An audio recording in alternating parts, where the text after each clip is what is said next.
বেরিয়ে যা বাড়ি থেকে। তো দ্বিতীয় কোন দিনের পরে তোর মুখ না থেকে আমি। ও বৌমা, ও মারছে কেন ছোটটা? তুই জানো তোমার ছোট ছেলে কি বলিছে? ও প্রেম করে বিয়ে করবে বলছো, মারবো না ওর। এ তাই কি হয়েছে গো? তুমি আর আমি তো প্রেম করে বিয়ে করেছি। এ ভাই বলো, তোমার কোন মেয়ে পছন্দ? দরকার পড়লে আমি তোমার সেই মেয়ের সাথে বিয়ে দেবো। বৌদি আমি তো তোমার সাথে বিয়ে করতে চাই। তুমি দাঁড়িয়ে আছো কেন? আমার তরফ থেকে আর দুঘা দাও ওরে।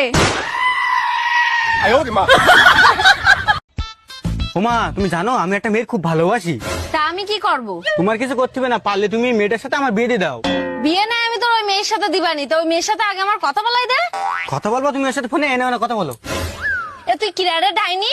তোর যদি আর কোনোদিন আমার ছেলের সাথে কথা বলতে দেখি, তা তোর চুল ধরে আমি ঝাঁকাই দেবো। এনে ছেলে তোর ফোন, তোর বিয়ে পুরো পাকাপোক্ত হয়ে গেছে। কত কষ্ট করে ওটা পাঠালাম, তাও তুমি গুলাইতেছো। ভালো লাগে না। এমনি তাড়াতাড়ি হাঁটো, তোর ফোন দেখতে হবে না, কটা বাজে তাই দেখ। ও মা, আমার ফোন নিয়ে গেল, আমার ফোন। এ দাদা দাদা দাদা, ফোন তুই করেছিস? আগো না দাদা, ফোন তুই করেছিস? বলছো এটা আমার ফোন। কেন তোমার ফোন? থ্যাংক ইউ দাদা। আরে দাদা এটা আমার ফোন। আরে দাদা, এটা আমার ফোন। বলছি না এটা আমার ফোন। আরে না, এটা আমার এ, ফোন। চুপ করো, ফোন দাও। পাসওয়ার্ড বলো। 6297। 6297। এই খুলে গেছে ভাই, চলো।